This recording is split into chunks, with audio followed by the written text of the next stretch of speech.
वाल्मिक कराड शरण आल्यानंतर विरोधी पक्षाच्या नेत्यांनी अनेक प्रश्न उपस्थित केले। सगळं सेट झाल्यामुळेच आता कराड शरण आला असेल असा आरोप राष्ट्रवादी शरद पवार गटाचे आमदार जितेंद्र आव्हाड यांनी केला।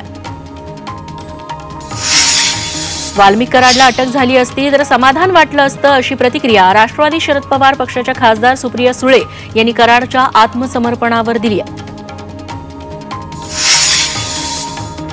देशमुख कुटुंब दहशतीत असून त्यांना तातडीने सुरक्षा पुरवावी अशी मागणी मराठा आंदोलक मनोज जरांगे यांनी केली आहे। तर वाल्मिक कराडचे फोन कॉल तपासण्याची मागणीही जरांगे यांनी केली। संतोष देशमुखांचे बंधू धनंजय देशमुख यांच्यासोबत फोनवरून चर्चा केल्याची माहिती मुख्यमंत्री देवेंद्र फडणवीसांनी दिली आहे। आरोपींना फासावर लटकेपर्यंत पोलीस कारवाई करत राहतील असा विश्वास देशमुख कुटुंबियांना दिल्याचंही फडणवीसांनी सांगितलं। आरोपी वाल्मिक कराड सीआयडीला शरण आल्यानंतर संतोष देशमुख यांच्या भावानं पहिली प्रतिक्रिया दिली। सरकारने इतर आरोपींनाही अटक करावी अशी मागणी धनंजय देशमुख यांनी केली। सरकार या प्रकरणात कारवाई करेल असा विश्वासही त्यांनी व्यक्त केला।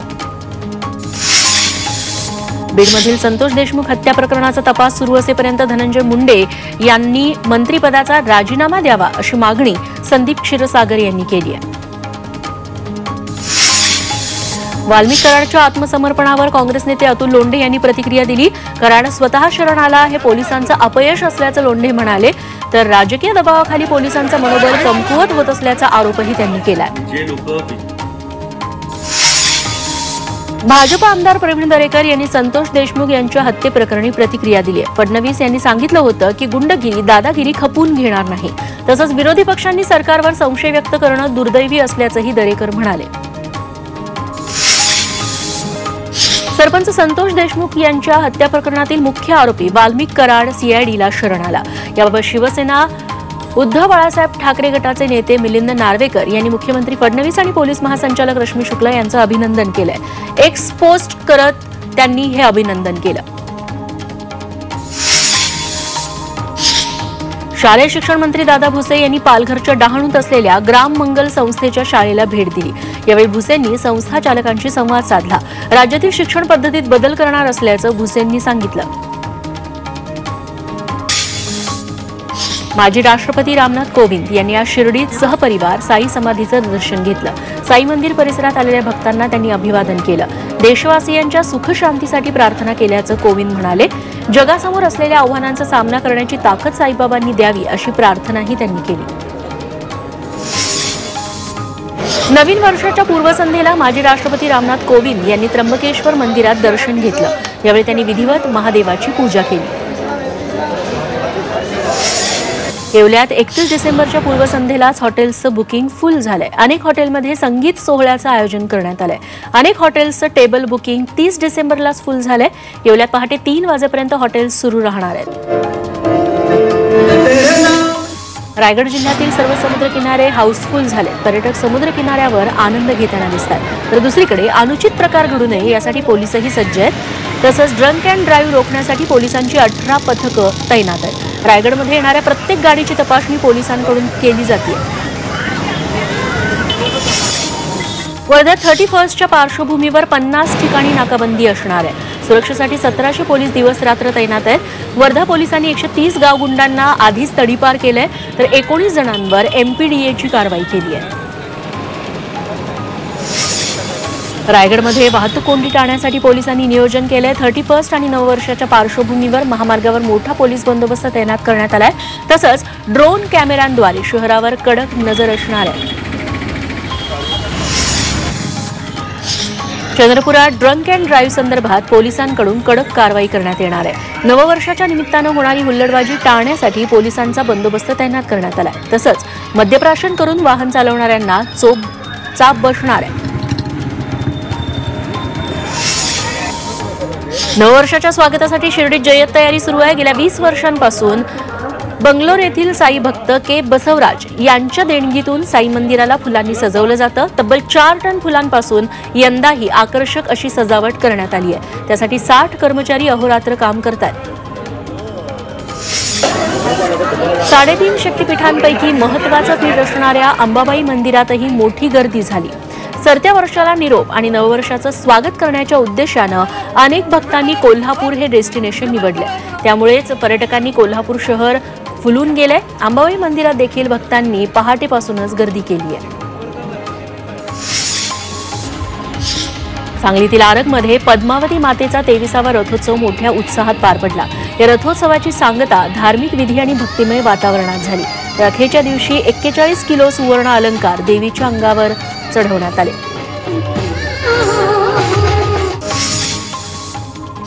आज वर्ष अखेरचा दिवस। नवीन वर्षाचं स्वागत करण्यासाठी नाशिक जिल्ह्यात अनेक ठिकाणी पर्यटकांची हजेरी लागलेली आहे। वाईन कॅपिटल, मंदिरांची नगरी तसंच इगतपुरीतल्या सुखद वातावरणाचा अनुभव घेण्यासाठी तर काही मंदिरांच्या नगरीत रामकुंडावर स्नानासाठी भाविकांनी गर्दी केली आहे। पहाटेपासूनच भाविकांनी भारताची दक्षिण गंगा म्हणून ओळख असलेल्या गोदावरीत स्नान करण्यासाठी गर्दी केली। याशिवाय परिसरात महादेवाच्या मंदिरातही भाविक पूजा अर्चा करतात। रत्नागिरीतील गणपतीपुळ्यात पर्यटकांनी गर्दी केली आहे। नव्या वर्षाची सुरुवात श्री गणेशाच्या दर्शनानं करण्यासाठी भाविकांनी गणपतीपुळ्यात गर्दी केली आहे। तिथले समुद्र किनारेही पर्यटकांनी गजबजून गेले। सरत्या वर्षाला निरोप देण्यासाठी आणि नववर्षाच्या स्वागतासाठी पर्यटकांची कोकणाला पसंती पाहायला मिळते। सिंधुदुर्ग जिल्ह्यात यावर्षी मोठ्या प्रमाणात पर्यटक दाखल झालेत आणि पर्यटनाचा मनमुराद आनंद घेतात। समुद्री पर्यटनासोबतच पर्यटकांनी सिंधुदुर्ग किल्ल्यालाही भेट दिलेली आहे आणि किल्ला परिसरामध्ये देखील त्यांनी आनंद साजरा केला। नववर्ष स्वागतासाठी देशाच्या कानाकोपऱ्यातून पर्यटक कोकणात दाखल झालेत। नववर्ष स्वागताचं काउंटडाऊन सुरू झालंय, त्यामुळे कोकणातील सर्व समुद्र किनारे गर्दीनं फुलून गेले। पर्यटकांचा उत्साह देखील शिगेला पोहोचलाय, त्यामुळे सर्वत्र उत्साहाचं वातावरण पाहायला मिळतंय। 31st सेलिब्रेशन आणि नवीन वर्षाचं स्वागत अनेकांनी जम्मू काश्मीरमध्ये करायचं ठरवलंय। त्यामुळे हजारो पर्यटक सध्या जम्मू काश्मीरमध्येही पोहोचलेत। सध्या गुलमर्गसह जम्मू काश्मीरच्या अनेक भागात जोरदार बर्फवृष्टी होतीये, तसंच तापमान संध्याकाळनंतर -5 अंशांच्या खाली जातंय। त्यामुळे पर्यटकांना दुहेरी आनंद मिळतोय। नव्या वर्षात अनेक मोठे बदल होणार आहेत आणि त्या बदलांचा तुमच्या खिशावर थेट परिणाम होणार आहे। नव्या वर्षात कारच्या किमती वाढणार आहेत। अनेक गाड्यांच्या कंपन्यांनी किमतींमध्ये 3% वाढ करण्याचा निर्णय घेतलाय। LPG गॅसची किंमतही वाढण्याची शक्यता आहे। RBIच्या FD नियमातही बदल होतील। ठेवींसंदर्भातील नियम, मालमत्ता ठेवण्याच्या टक्केवारीत बदल होणार आहेत। GST पोर्टलमध्ये 3 महत्त्वाचे बदल होणार असून ई बिलाची मर्यादा आणि वैधतेत बदल होणार आहेत। कोरेगाव भीमा विजयस्तंभाला डॉक्टर बाबासाहेब आंबेडकरांचे नातू आनंदराज आंबेडकर यांनी भेट दिली। हा कार्यक्रम शांततेत पार पडावा असं आवाहन आंबेडकर यांनी केलं।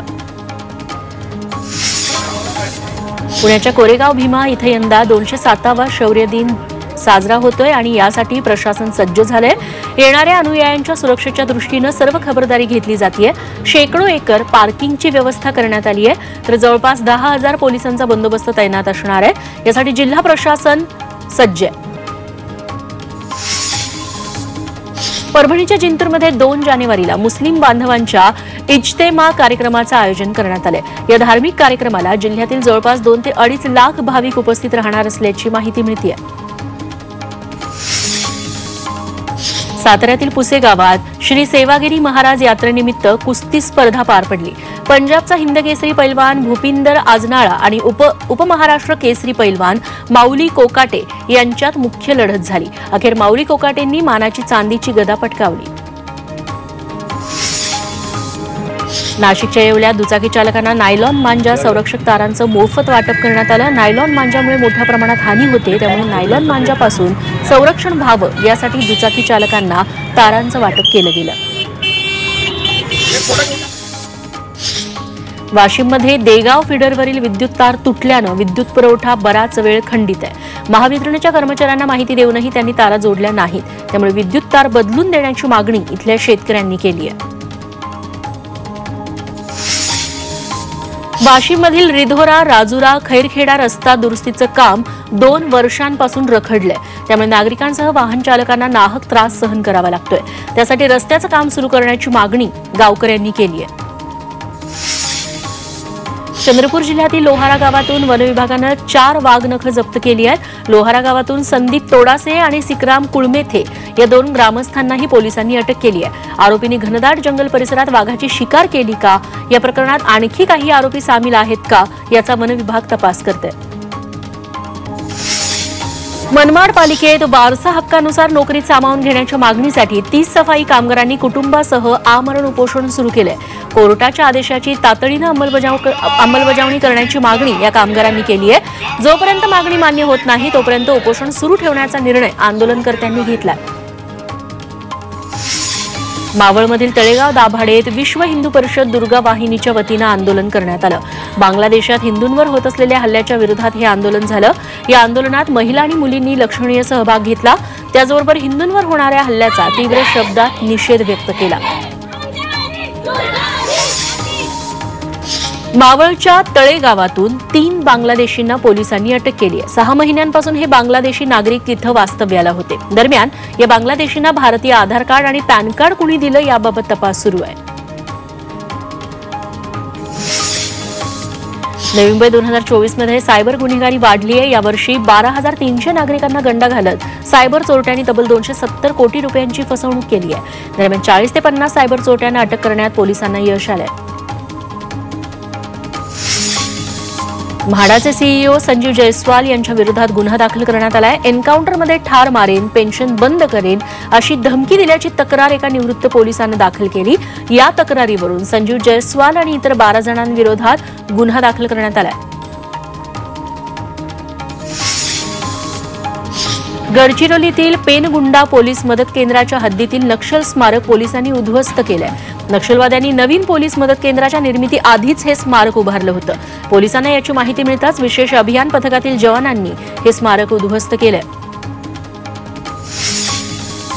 यवतमाळमध्ये दुचाकी चोरट्यांना अटक करण्यात आली आहे. तेलंगणातून यवतमाळमध्ये येत असताना या चोरट्यांना पोलिसांनी पकडलं.